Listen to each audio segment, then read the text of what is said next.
Halloween is upon us, and I've been getting into the spirit via video games. I've handpicked 5 titles that I think would be great for the mood. Whether you love its spooks or just enjoy the vibes, these games are great for the season. And don't worry, if you have arachnophobia, you are in good hands.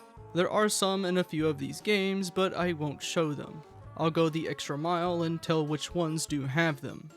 This is part 1 of 2 I have planned for the occasion.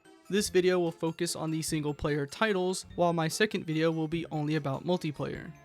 If you can't find any games you like in this one, then maybe consider subscribing to be notified for part 2. Having said that, on with the video.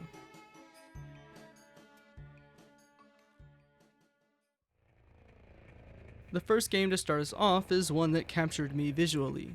You Will Die Here Tonight. No, that's actually the name of the game. The main portion of the game isn't anything special. It's a top-down puzzle title in the same vein as the Resident Evil series. In fact, the setting and characters kinda resemble that original plot. The puzzles are more so similar than the point of view though. I remember seeing this game on social media and thought that it was interesting. The 3D models or rendered sprites looked very lively and reminiscent of the PS1, a console I am very fond of and acquainted with. Any game that is at all visually close to that era already has my attention. It wasn't until I looked it up and watched the trailer that I knew it was an easy purchase. I don't much care for the puzzle aspect of video games, but the combat for this title caught me off guard. Once you get into trouble, the game now changes into a light gun situation. It's kinda like a mini game, but feels like a disc switch, as if you're playing a whole new game. I've always been a fan of this kind of arcade-like gameplay. I love that they decided to give the game such a drastic twist in gameplay because this title could very well have been forgotten without it.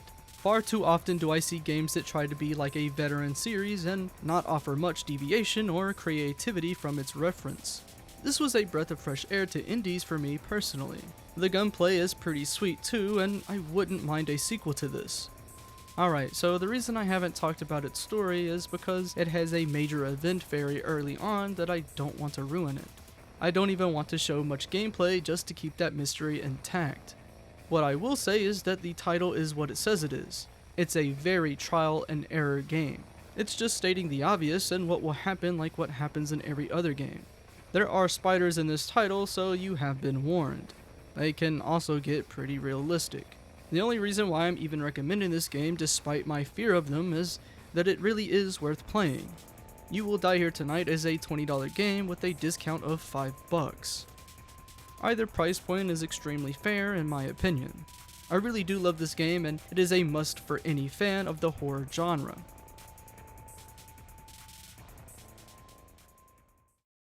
Our next game is one that genuinely terrified me to my soul, and no, that is not an exaggeration.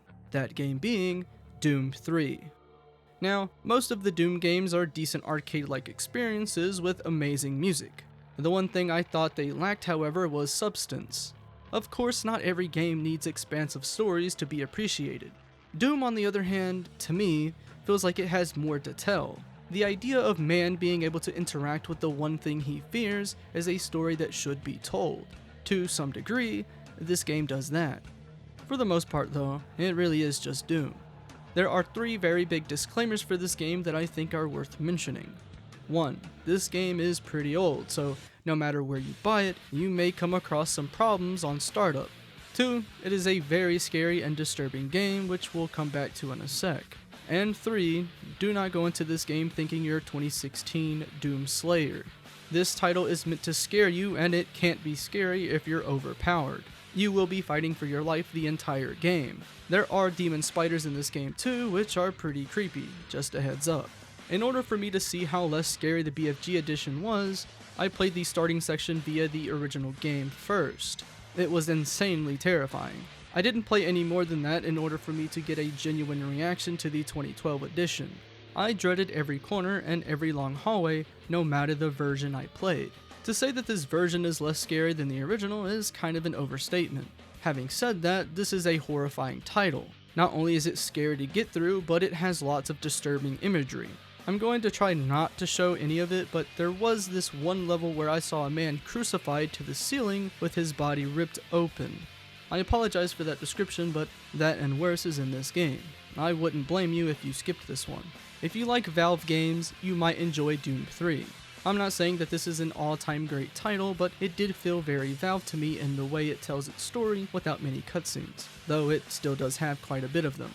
It isn't perfect by any means, but I found it to be very serviceable for the spooky season.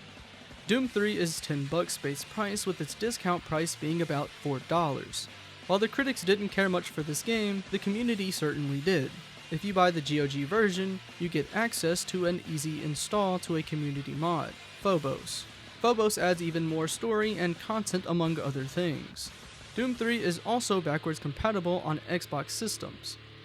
Oh, I almost forgot. It also comes with Doom 1 and 2. This next game hit a little too close to home. The game in question is My Friendly Neighborhood. As stated before, I do not do well with horror games. It is the one genre I avoid like the plague. Add that to the fact that I used to be petrified of the Muppets, and you have the one game that directly caters to my childhood fears. When going into this game, I didn't know much about it. I didn't know how it would play or what the trailer even looked like. So you can imagine how frightening it was to go through this game and actually beat it. In My Friendly Neighborhood, you play as a repairman who was set to turn off a kid's broadcasting station. After complaints of it running over other channels, he goes to find out that this friendly neighborhood isn't so friendly. The way this game presents itself with its cutscenes and extra story via pickups was amazing. I was captivated the whole way and even a little sad or disappointed when it ended. This game does have multiple endings as well as a crap ton of extra content for hundreds of hours worth of replayability. In terms of how this game plays, it is very beginner friendly. Maps that you collect tell you which areas are locked and which rooms aren't completed. This is a very Resident Evil style game, especially when it comes to inventory. Just like RE, there are safe rooms scattered all about with save and health machines, as well as extra inventory stations within them. You do need to use coins to save, but they are very abundant if you have an open eye. Ammo is pretty generous too, but scarce if you aren't careful. If you are a fan of Resident Evil or want to get into that series, this is both a breath of fresh air and a good starting point. My Friendly Neighborhood is a $30 game that is well worth its asking price. It usually goes for $20 USD on sale, but its last steep discount was $15 back in August of this year. I seriously cannot recommend this game enough. This fourth game is a must-have for any Halloween enjoyer. House of the Dead Remake is an all-time favorite of mine when it comes to getting into the Halloween spirit. No other game is more perfect than this one. It has the aesthetic, the sound, and the scares. The jump scares are kinda cheap, but that's okay. For all my arachnophobia brethren, I won't show them, but they are here. I will say, after many playthroughs of this game, they show up in one level and only briefly. In that same level there is a spider boss, but it almost looks nothing like one other than animations. As far as remakes go, this is a very serviceable one when compared to its original. I know it's easy to scoff at a remake these days when companies make them for less than a decade-old title. The comparison between the 1996 arcade and Sega Saturn versions is night and day. Still, I would have liked the option to switch between the two akin to the Master Chief Collection. Nevertheless, it was amazing that it even got made in the first place. I did watch a few reviews about this game here on YouTube, and I was surprised to see how mixed it was. In those videos, I did notice how bad the graphics looked compared to my GOG copy. As it turns out, this was a Switch exclusive at launch, which kinda explains the poor visuals. When it comes to PC, it seems to be the better port. The House of the Dead Remake is a $25 game. I will say that's a pretty steep price for a game that can't even reach the 1 hour mark. On the contrary, it does have tons of replay value to at least try and back it up. Its sale price is a nice $250, which is a steal if you catch it. Overall, it's a nice cheap game to come back to for the spooky season. And our last game for the day is Dread Templar. Halloween doesn't feel complete without a boomer shooter in my opinion. Dread Templar is a retro-styled boomer shooter with incredible music. Even though it was released in 2023, it still felt and looked like an older PC boomer shooter. This game doesn't hold your hand either, so finding secrets and what to do next is something you'll have to figure out. This wasn't a problem, but it did prove challenging considering the types of games I usually play. There are several levels you will complete that vary in their own aesthetic, making the game as a whole feel that much more unique.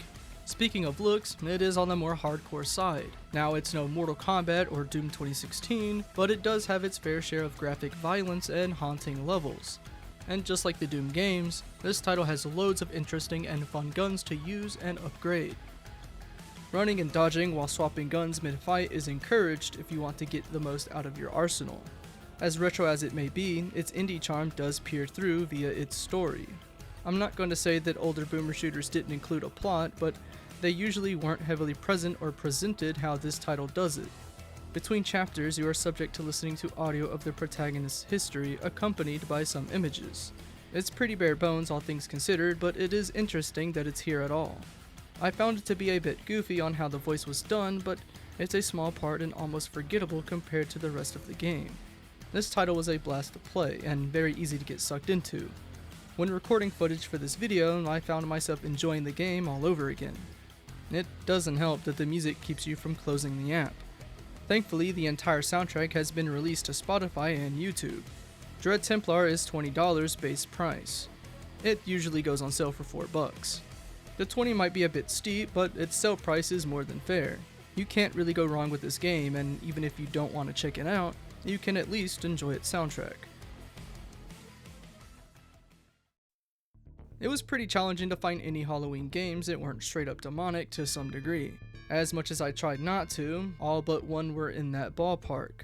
Finding games for a genre really hasn't been that hard, but when it came to this one, I was kinda backed into a corner. Obviously, affordability is another factor, but it wasn't a big one. I honestly think there just aren't a lot of games being made in the Halloween spirit, which I can't blame developers for that. Still, it would be nice to see more that aren't just all about the scares. I do have another Halloween video dropping next week, which will be focused on multiplayer games for the season. I am very pleased with the games that I chose, and I hope that you will be as well. If you disagree with my picks in this one, feel free to let me know. As always, I'd love to hear your recommendations if you have any. And with that being said, thank you for watching, and enjoy the rest of your day.